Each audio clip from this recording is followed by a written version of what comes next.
welcome everyone.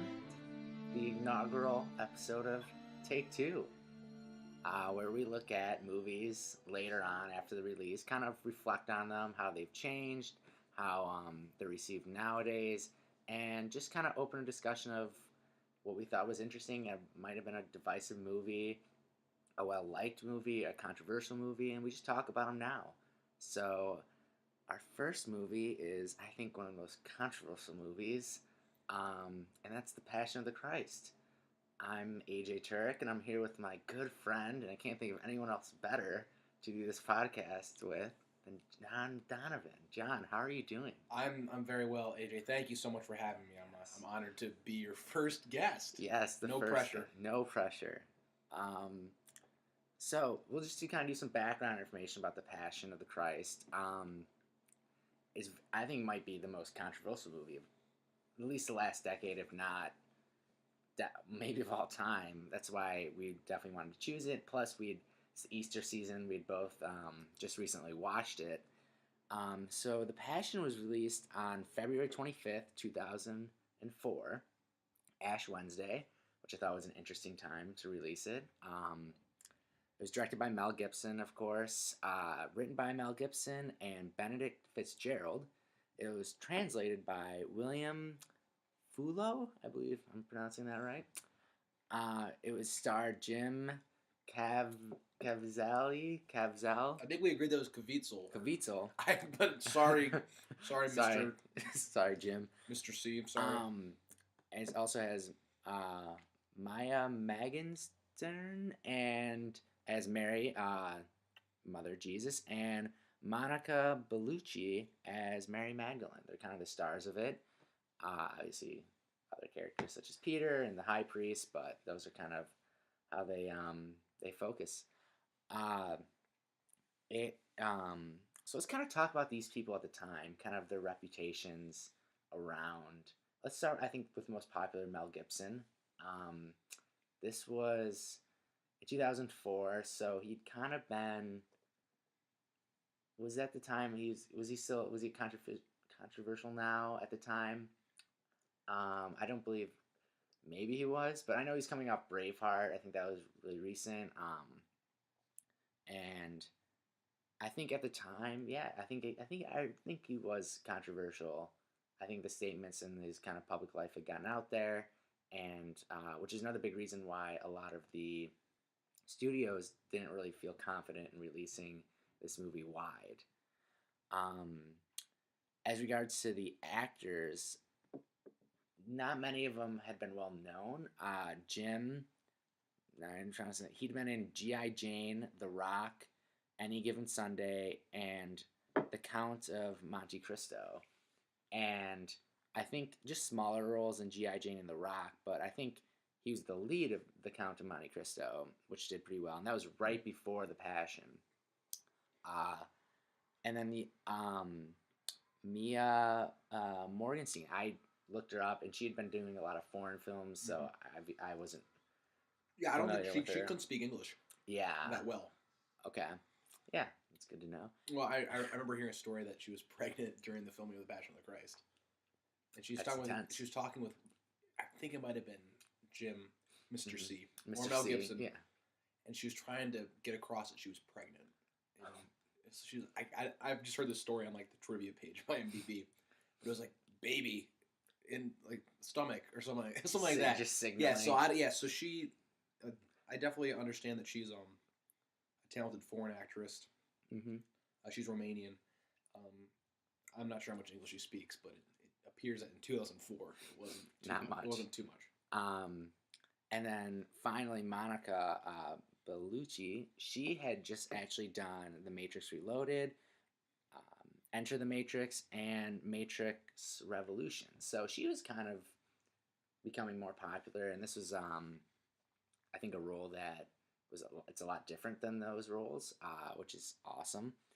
And then, yeah, do you have any other thoughts about these? Did you know, we were pretty much younger when this movie came out, so I wasn't really familiar with any of these people, to be honest. No, and even watching it now, aside from just when I started preparing, I was like, Monica Bellucci looks familiar, but other than that, I only know them from Passion of the Christ. I didn't see it when it came out in theaters.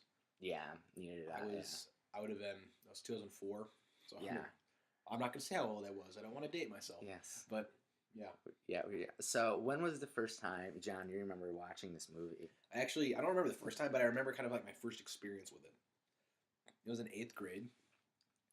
7th or 8th grade in middle school. You're dating yourself. We don't know when that was. That's true. It could have been 2005, but it wasn't. 2006. It was later than that.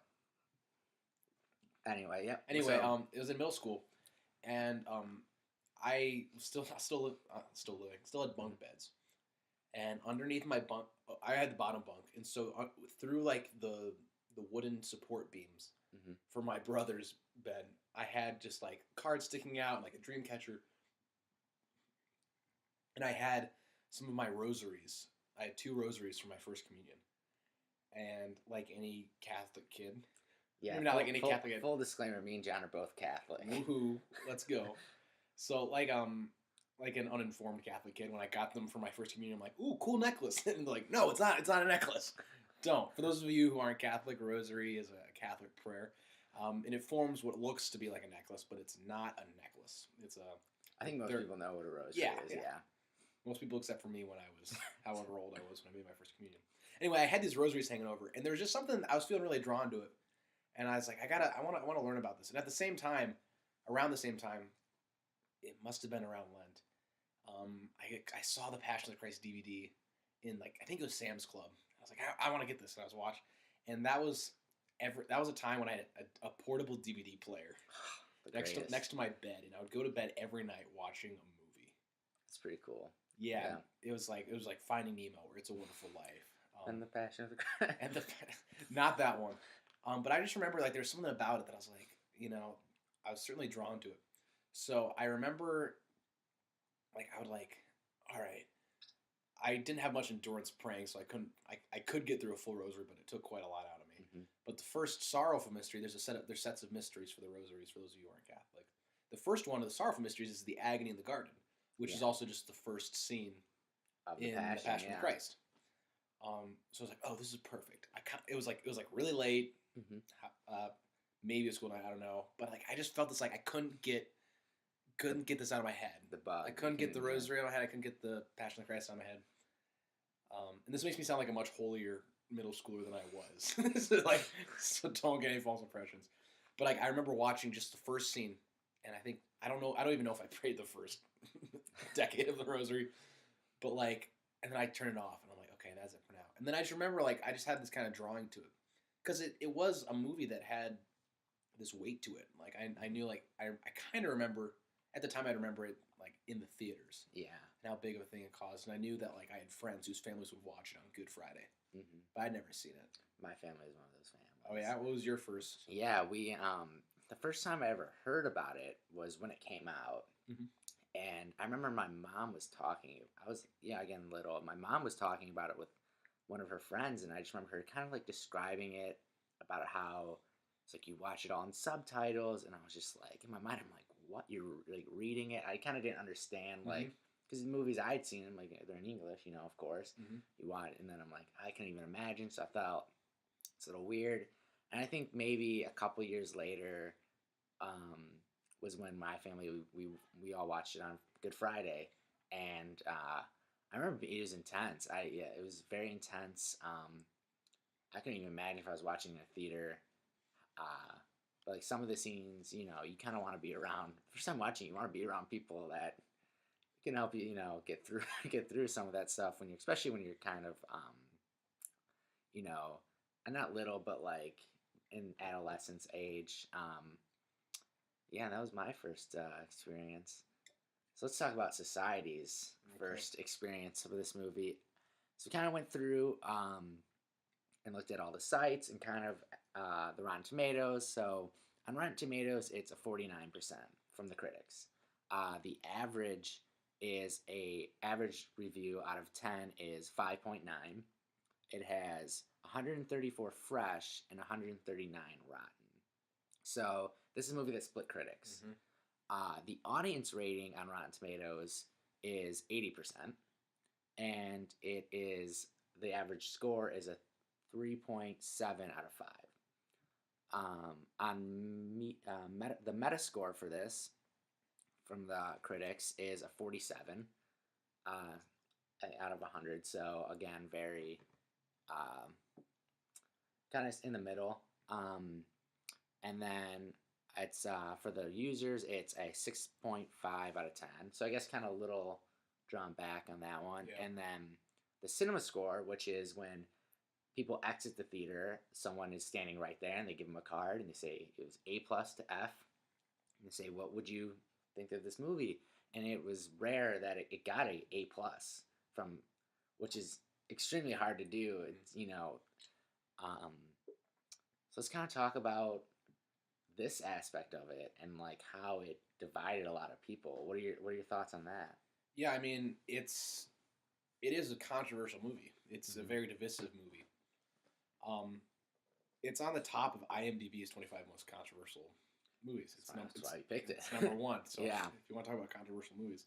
What do you think's the most controversial about it? What have you heard? I don't talk about this movie too much outside of Catholic circles. Mm-hmm. But I think the fact that it's a Christian film, I think that's what's so controversial about it. Yeah.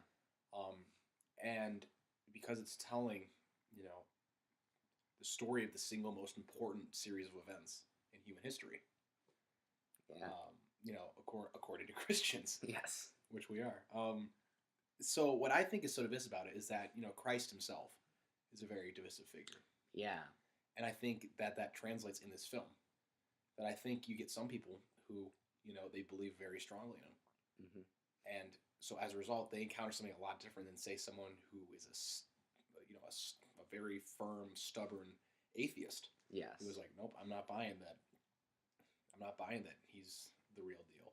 Yeah. They're going to see a very different film. And, I mean, you read the Bible, they say that from the beginning. He's going to be a sign that's going to be the rise and fall of many in Israel. He's going to be, Jesus causes division in families, between people. He's a very divisive figure at the time, and I think because this movie is about his passion, death, and resurrection, that's something that's going to continue going on.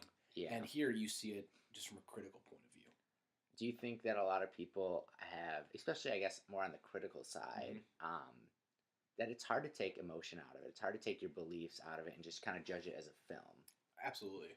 Mm-hmm. Especially with something as personal and as visceral as this.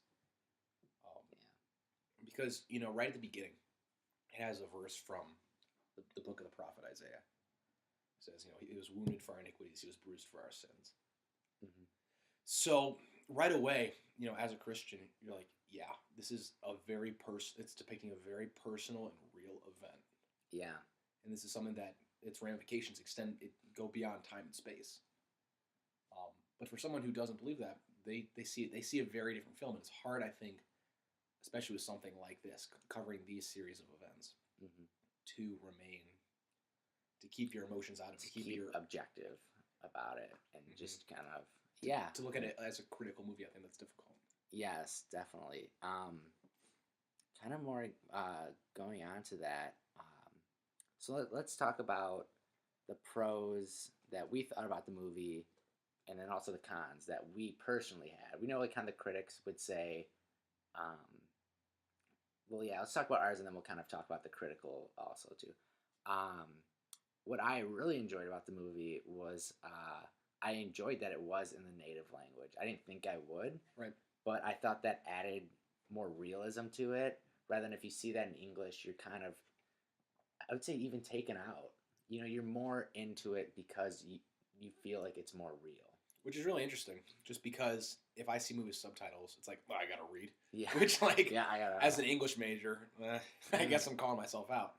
But it's true. Usually, I would assume that a subtitle takes me out of a film because I'm not looking up, and I'm not just subconsciously registering what I'm hearing. I have to physically read it. Yeah. But it's not something that I hear. Oh, it's all in Aramaic, and there's a little bit of Latin. Yeah. I'd be like, what? And originally, Mel Gibson, I almost said Mel Brooks. Mel Brooks did not direct The Passion of the Christ. Mel Gibson wanted 0 subtitles, and he wanted just the story to speak for itself. Yeah. I think that'd be I think most people know the story. Mm-hmm.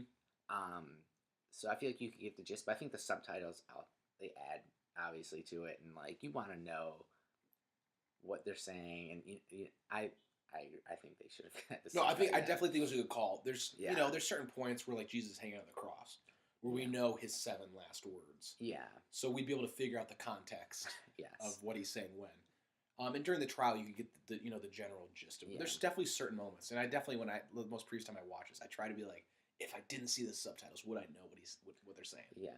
And there's a couple instances where I go, yeah, I would. But there's definitely a couple times where I'm going, I would have no idea what he was saying if I. Yeah. What is something you really enjoy about the movie in general? That's a good question. One thing that is very controversial about the film is how violent it is and how gory it is. Yes, which is a big criticism for a lot of people. It is. I saw a video in which a Catholic priest was reviewing different depictions of the Passion of Christ, and this was one of the movies, and he said he liked the Aramaic, but he didn't like how gory it was. Which that could be a turnoff to people. Yeah. Some people just can't stand blood and they can't see it. For me, I don't want to sit here and go, I like the blood. Because it's hard to watch. It is. There's times where you recoil. Yeah. But it really hits home what exactly happened to Jesus. Yeah, I think nothing more than the scourging of the pillar to me, which is another one of my, I wouldn't say favorite, but the part I was most interested in is because you read it and you're like, oh, Jesus scourged the pillar. It's literally he had Jesus scourged. It's like 4 words. And you don't really think about it that much. And then you see it on the screen and you're like, oh, wow. Mm-hmm. That's and then you learn on more. It's like that's how they killed people. They would just scourge him to death, and then make him carry the cross. So I thought that was a part where you need to show especially at the it's not like he wasn't showing anything that they didn't do. The Romans when they tortured people, they tortured them. So I feel like it was. I wasn't there. I'm not a history expert, but I feel like they would hopefully do the research and be like, this is how it was done. One of the things I also really enjoyed was, taking away from story, was how the movie was shot. I thought the cinematography was very beautiful. And I think it's a testament to Mel Gibson. He's done, say about Mel Gibson, he's done some pretty remarkable films. Hacksaw Ridge recently. Apocalypto is another one of his that's just shot really well, and he really, he's a good director. I'll say he knows his shots. I know that for the Passion of the Christ, a lot of it was filmed at a slower film rate. Yeah. And so there's a lot of times, and I didn't even notice until the second time, where things are moving in slow motion, and it's to add, gravity to the situation, and it makes it, makes it biblical, which it obviously is. Yes. It makes the events have more gravity, and they're more epic in scale. Definitely. And I think that was a really good choice. I do too. And that's all just that's a filmmaker's point of view. It was a great decision. What didn't you like about the movie? Are there some cons that you, upon watching it, that you didn't enjoy? I know one for me was I felt like the devil thing that was kind of going on about the baby, and I got it, but I remember watching it at first and I was just like, wait, what? It kind of didn't. At first, I didn't feel like it fit. I feel like you could just tell the story without that. But I thought it was an interesting decision. That one I personally thought they could do without. And, it is really interesting, that whole aspect of it. There's a part on the night of Holy Thursday where Jesus is tossed over the side of a bridge and he's hanging there, and he sees Judas hiding, and Jesus gets yanked back up, and then this demon spirit comes out of nowhere and scares him. Yeah. There's definitely a sense of the supernatural at work, which is something I like.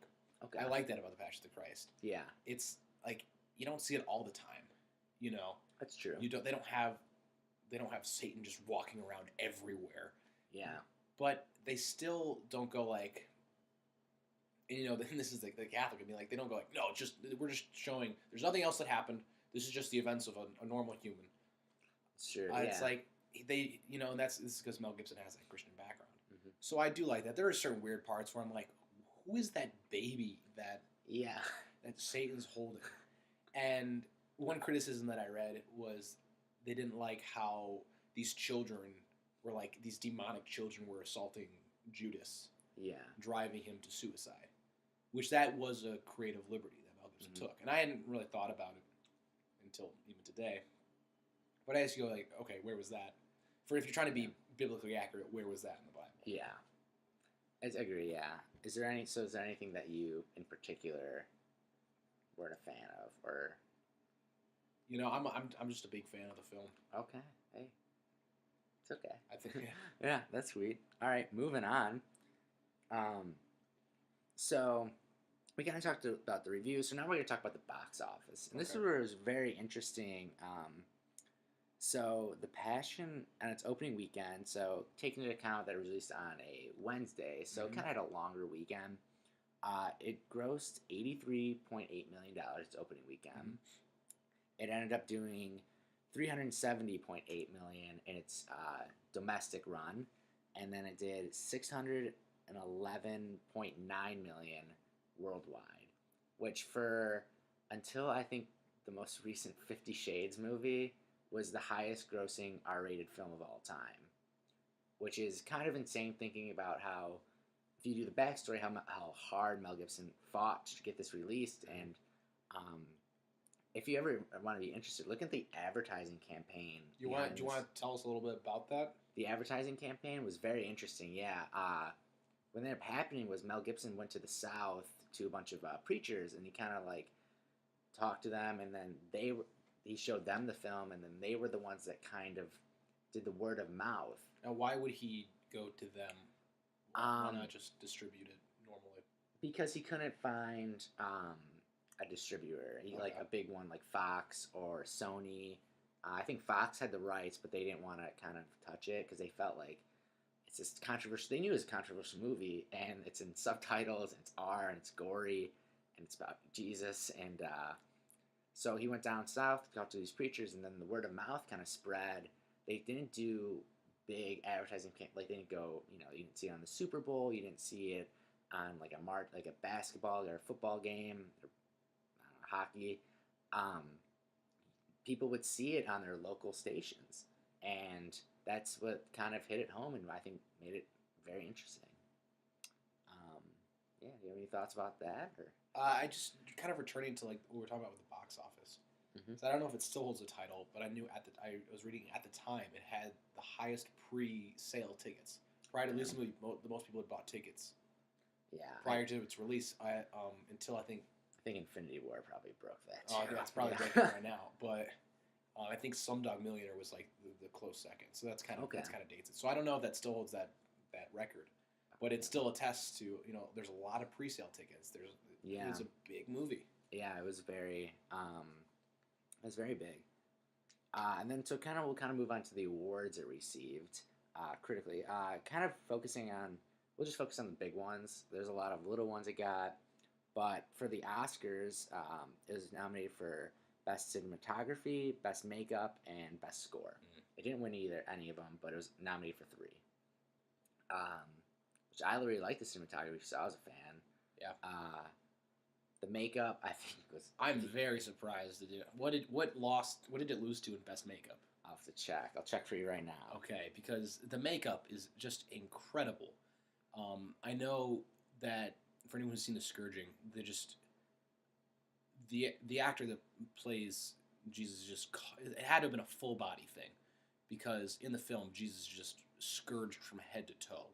His skin is ripped open and there's bone exposed, and he's got like a bruised eye the entire time. So it's a ton of makeup. And I recall hearing that it took a while for Jim C to get into makeup, that there were certain times where he would just wear it. He would just go to bed in his full makeup for filming the next day.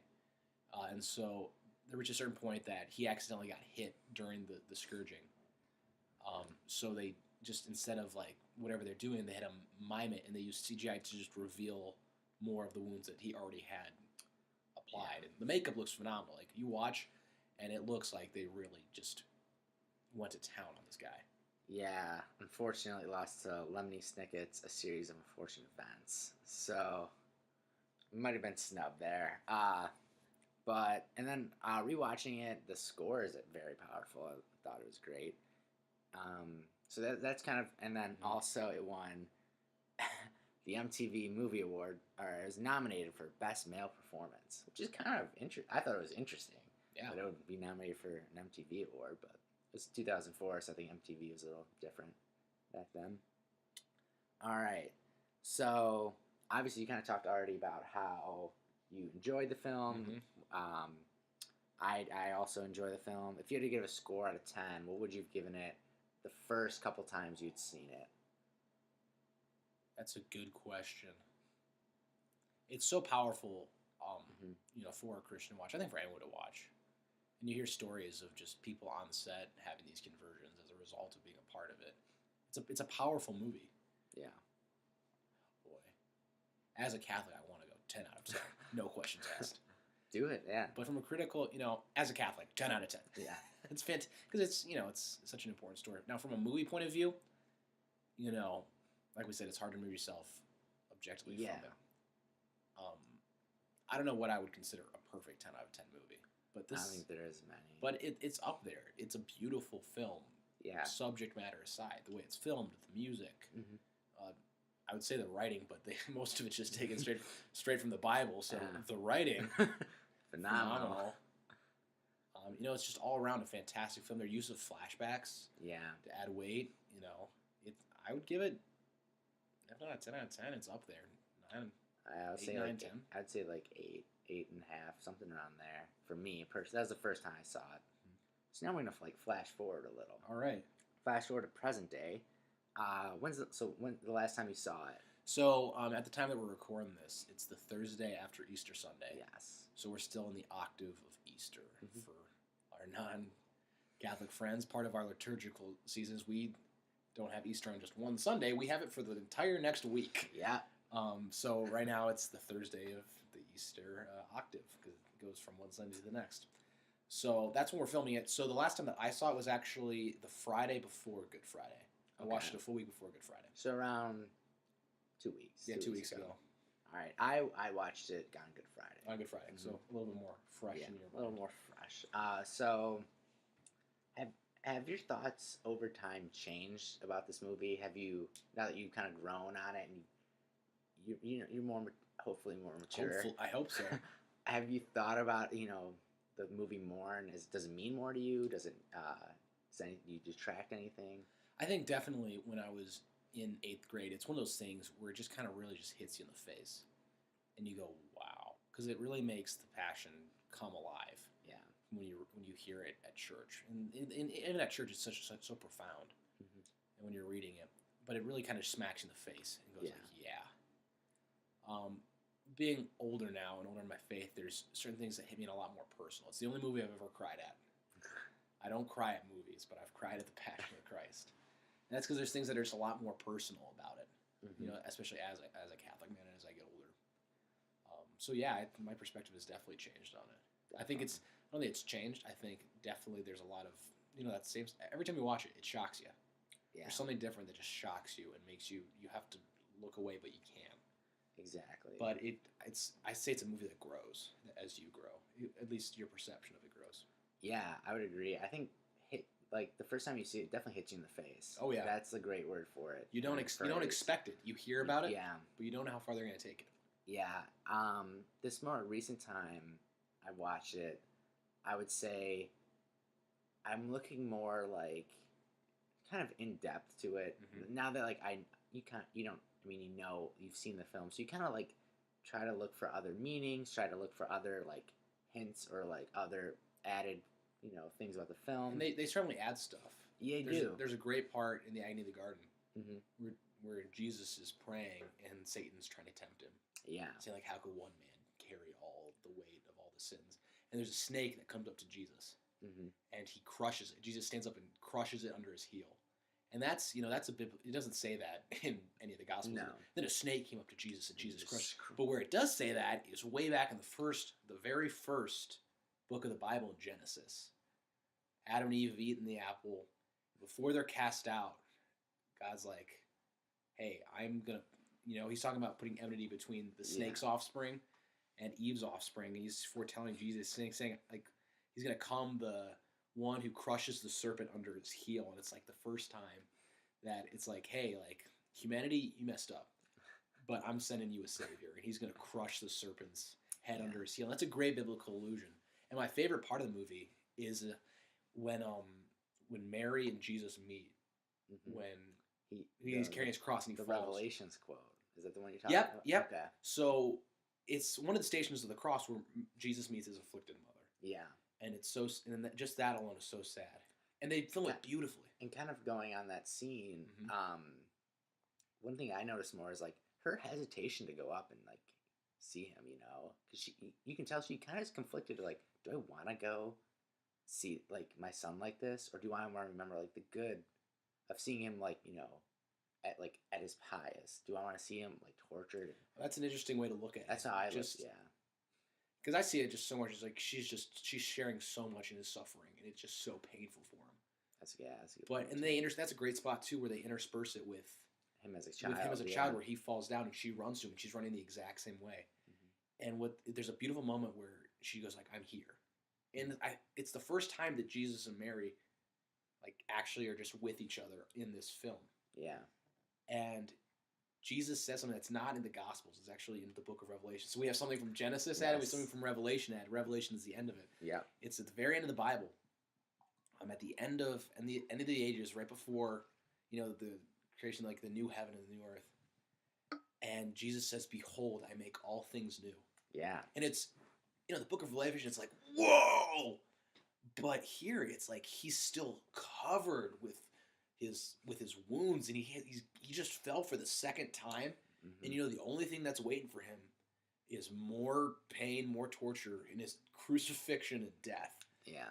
And he says, "Behold, I make all things new." And that whole her running to him and him saying that is my favorite. It's my top two favorite parts. Yeah. That's not, that line isn't in the Gospels. It's in the book of Revelation, but he puts that there, and it works so well. And it's, you have to ask, like, okay, well, what statement does he make by kind of putting that there? And I think it's a beautiful moment. Yes. So I'm going to skip the question and see, like, do you have any cons about this movie now that you watch it? I think we kind of answered that I don't think I do now. Like, that ones that I didn't have previously, I don't think I've had new ones. Do you? No. Yeah. No. It's a movie that you either like it or you hate it, and if you like it, you're just going to love it more and more each time you see it. Well, now segueing. Okay. Because people, so we've changed. Society has now changed. Do you think that? So one of the things we talked about was the violence, the gore of this movie. Do you think that's, if you were to watch it today for the first time, you might not be as shocked as you were in 2004? That's a great question. Now we're on the other side of the Saw franchise. Now we're on the other side of, like, I've never seen it, but people have seen, like, Human Centipede. And you never thought I'd mention that movie when we're reviewing The Passion of Christ. And it's two very different types of gore. Yeah. Two very different types. And I hate even just kind of associating them, because one is very, it's gory, but it's got the Christian. There's a meaning. Exactly. As opposed to just violent, disgusting, even sexual gore. Yeah. But as a society, like, people say we're more desensitized to violence. Yeah. And so part of the thing about The Passion of Christ is it shocks you into seeing just how far, Jesus went with this. And I think that's definitely something that Mel Gibson was going for, as well as historical accuracy. Yeah. As a society, I think it would be slightly less shocking. I think it still would be shocking because it's a hard movie to watch. No one in their right mind could watch this and not feel uncomfortable and not feel tempted to look away. Yeah, definitely. Speaking of the movie now, watching it later, do you think it holds up still? Speaking more cinematically. Or do you think there's parts that feel dated? I mean, it's been 14 years. It's been 14 years. It has, like we said, the filmography is really well done. the aspects. The cinematography. All the filmography. You said the film. I'm all the filmography. I'm not a film major. I'm an English major. The so I should know how words work. Cinematography. All of the ographies pertaining to the film, it's all beautiful. Yes. And it has a timeless feel to it because it's so far back ago. I think what helps too is it's a period piece. Exactly. So you kind of are in. You don't expect less, but you kind of are like, okay, it's not like a sci-fi that's now outdated. It's like you went back and filmed this. It's a lot of practical effects too. So the CGI, there's no CGI that doesn't really hold up. That's true. So overall, I say as a film, it still holds up. It's still because it is timeless. Yeah, that is true. So we kind of talked. So do you think the criticisms of this movie that people had are still fair today? The gore, I guess that was kind of the big one we had, and we've been talking about. But I would say even some people criticized the story of not being completely accurate. The criticism of it being in its native language, of having the subtitles, of Mel Gibson doing this movie. Do you think those criticisms are still fair now? I'm looking through the reviews on Rotten Tomatoes right now. And it's what they're saying is, like, if I were Christian, I'd be appalled to have this primitive and pornographic bloodbath presumed to speak for me. Mr. Gibson has gone through a lot of sweat and expense to make a movie that doesn't say much of anything new. The words say love, love, love. The sound and images say hate, hate, hate. It puts us, one person says, it puts us in a situation where we can't help but feel Jesus' pain. If only Gibson had taken the time to tell more of us why it mattered. So a lot of, like you said, the things that they are complaining about it's the gore. Yeah. It's the gore. Is that always going to be a problem? I think it will. I think some people don't have the stomach for it. Yeah. And I think part of it, too, is if you come at this, if you've never heard of Jesus, watch this. They cover a lot of it. They have a lot of great explanation, but I feel like you would feel a little bit differently about the gore without knowing what it stands for. Not what it stands for, what Jesus is doing. I think going into it with a Christian perspective is a very key element to kind of getting past the gore. To seeing, it's not just, hey, we're just going to torture someone for 2.5 hours. Watch this. Yeah. It's a redemptive suffering. I agree. I think, so let's talk about the other side. Do you think that a lot of the praise it got is still warranted? I think what makes this movie maybe different is a lot of the praise it got was for the score and the makeup, and you can't really take those things away. So they'll always be there. And I think those kind of hold up. I think that this is hard because a lot of the criticisms are also what a lot of the praise is about. So it's hard to say that it's criticized for the gore, but then it's also praised for being gory and realistic. So it's how do they both hold up? Do neither of them hold? And I think a lot of it ties into your point of view watching it. Yeah. I think a lot of people that support it are probably Christians. Yeah. A lot of people that are against it, maybe not. Now, there's probably Christians out there that are like, I don't like it. I don't have a stomach to watch that. I'd rather watch Jesus Christ Superstar every Good Friday. Yeah. Which is there's going to be those people. But yeah, I think a lot of things that some people really like about it, some people really hate about it. Yeah, definitely. So that kind of brings me to my next point was, so let's take the film out of it. We're not talking, but now when you go into it, are there any outside influences that might affect your viewing of the film? Like if you heard a story about, I guess, Mel Gibson and, his things, would you be more hesitant to watch it now? Or that now he's kind of making his way back? Or did you hear a story these people converted on set? I want to watch this movie to see, does that add to it to you? Any of these outside aspects? I think the outside stories do kind of add to the whole mystique around the film, especially the conversion stories. You hear Yeah, there was weird things. Like, I don't even know what. But people say, yeah, there's weird things happening on the set. I heard, like, Jimmy C, our boy, was, like, struck by lightning. Yeah, and I know, I think, like, one of the assistant directors was struck, like, twice. Yeah. And you hear about, like, Jimmy C, I suppose we're calling him. Jimmy C. He, like, at one point he fell, and the cross landed on him, dislocated his shoulder. Like, he got accidentally whipped. And those stories are like, oh, that's just horrible. But then you hear about, like, the actor that played Judas converted to Catholicism. Yeah. And there's just all these other, you hear about other conversions. And that sort of adds to, like, okay, there's something to this movie. Mm-hmm.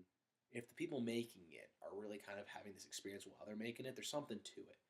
Now, I don't know too much about all the Mel Gibson stories that you're alluding to. I know that he's got some sort of reputation. Yeah. He's a reputation of being anti-Semitic, which again in this movie does not help that. Yeah, I think there's an argument that there's an anti-Semitic role to this. But with this story, it's like that's all of us. Yeah, that's not that's all of us being anti-Semitic.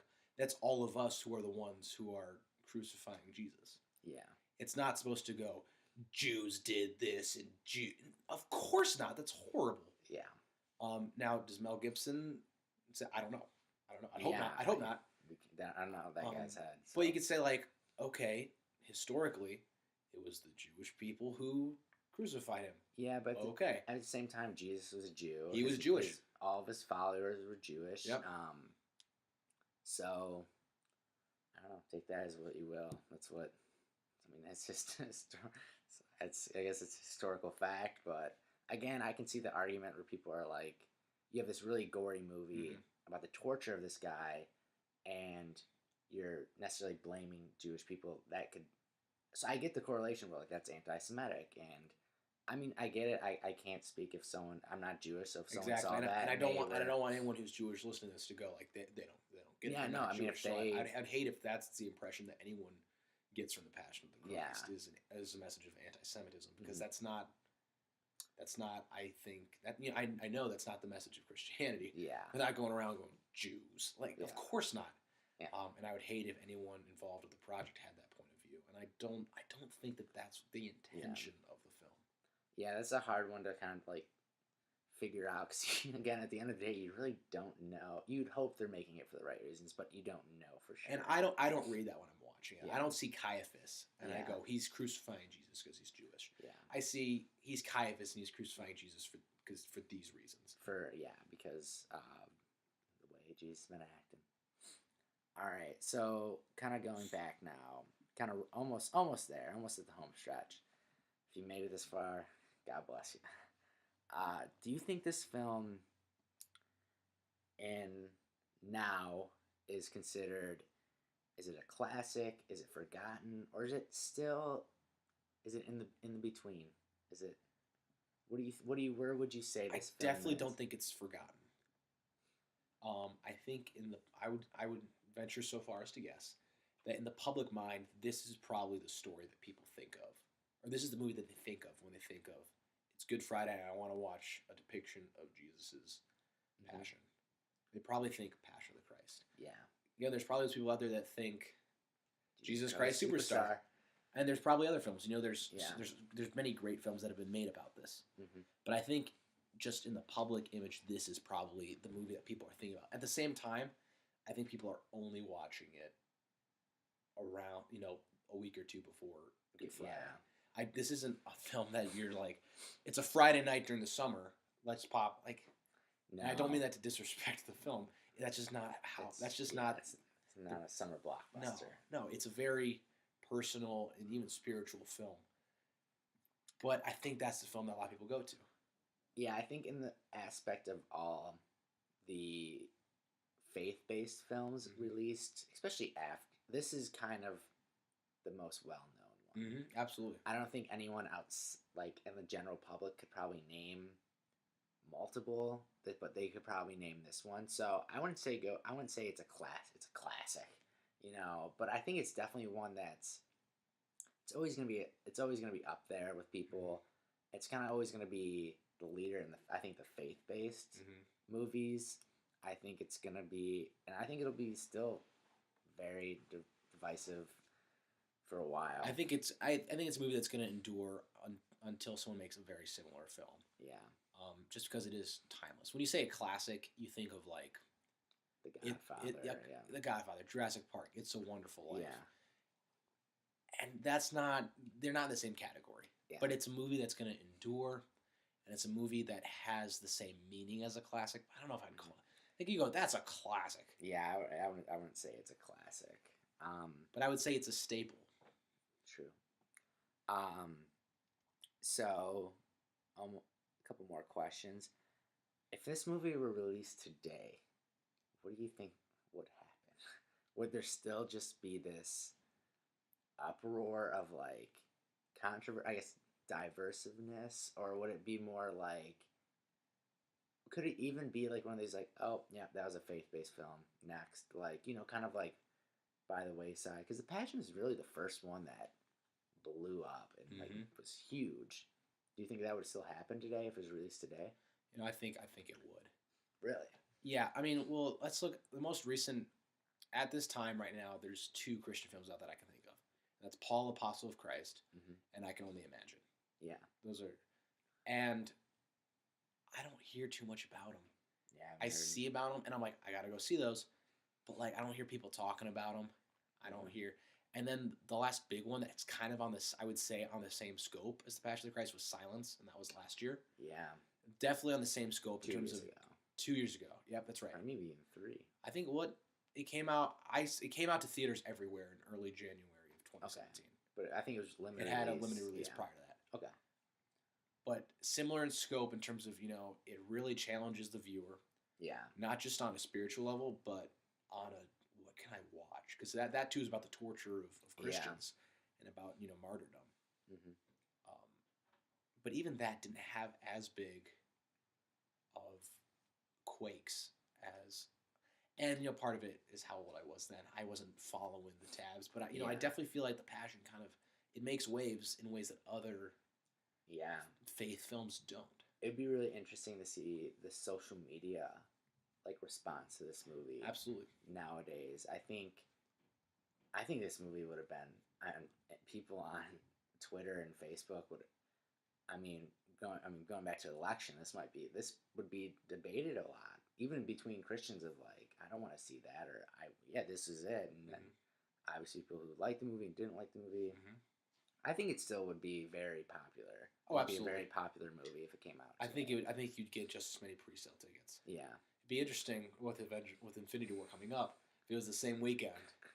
Going toe to toe. Christians versus Avengers. That's Avengers 4. Avengers 4. All right, so we kind of answered the last couple questions already in our discussions, where it's like, where does it fall? I would say that, so like now, do you think people are generally more warmer to this movie, or generally more still stand still in there? Have people like that, I guess, didn't like it, kind of warmed up to it, and people that did like it maybe brought back down off the high of the movie? It would be my assumption that the people who saw it once and didn't like it are probably not going to return to it. Yeah. Unless they have some sort of conversion of faith. Unlike some other film where it's like, that was bad, but I'll give it another go. Yeah.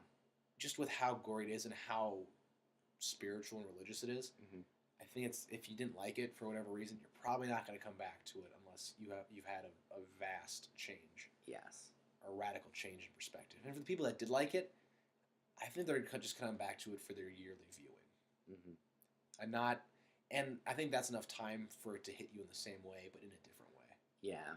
I would say... It's going to hit you somewhere else. I would say this debate has definitely at least died down a little. Obviously, it's been 14 years, so... Anyone that's still debating, it's like, why are you doing that? Yeah. I would say... But I would say this movie doesn't desensitize you every time you see it. No. I think because you made the good point of like, you watch it maybe once a year, once every 2 years, you know, and then you kind of hits you again. And yeah, so that's kind of it. So like, you want to get you have any final thoughts on the movie now, or now that you're older and looking back on it? Final thoughts. One thing that struck me most recent time I was watching is just how quiet Jesus was. He doesn't say a lot of stuff. Yeah. And there's definitely, you can look up the theological explanation and Bible companions. Yeah, we're not going to do all the work for you. No, we want intelligent listeners. Yeah. That was one thing that struck me. And then the other part that always gets me is just Peter's betrayal of Jesus. That's another beautifully filmed. Yeah. So just, I'd say closing thought. That's my other favorite moment. And that's something else that struck me. Yeah, I think my final thoughts on this are, I get why it's very divisive, and I think looking back now, if you brought all the people that didn't like him and showed him again, it'd be interesting to see what they saw. I think that social media, if it was released today, would be very interesting about it. But I think it was released probably at the perfect time, in that sense of like, it kind of sparked a lot of debate, and theology is always going to be something hotly debated, just like politics. I mean, we saw this past year. Politics is very, super divisive and very got very heated. I know that for a fact. And it's interesting. I think this is a movie that I'm glad we did because our first one. I think it's probably, in my opinion, it's the most divisive movie probably ever made, at least I've seen. I certainly know that as we're talking about it, I'm just thinking, like, my perspective as a Catholic is definitely influences how I see this. And I was thinking like, it'd be interesting to ask, say, like, an atheist or Muslim or Jewish or whatever, what their perspective on the film is. But instead, you got two Catholic guys talking about it. All right, so would you like to plug anything, John? Do you have any improv shows coming up? I'm in a college improv group. Go see him if you're at Michigan State. Yeah, I guess. nothing long term I'd be able to plug. Nothing long term you can be able to plug. If you're at Michigan State, go see Second Stage Improv or the Spartan Discords. It's my acapella group. There you go. Okay, just do that, I suppose. Follow them on social media. There you go. Yeah. Follow them on social media. Yep. And you can catch me at Theater Buddies on Twitter, I think Theater_Buddies, and Facebook, I think just Theater Buddies. Type it in. Also have YouTube. Got some new videos coming out, but this is our weekly podcast, or I don't know, weekly, bi-weekly, every day. Who knows? That's up to you. Yeah. I'm just a guest. Just a guest. All right. So thank you for everyone who made it this far. Let us know what you thought of the movie. Was it very divisive for you? Did you just, maybe it's divisive because we're Catholic, or maybe it's not? I don't know. But if there's a movie you want us to talk about, let us know, and hope to see you soon, or talk to you soon. End podcast. End of podcast.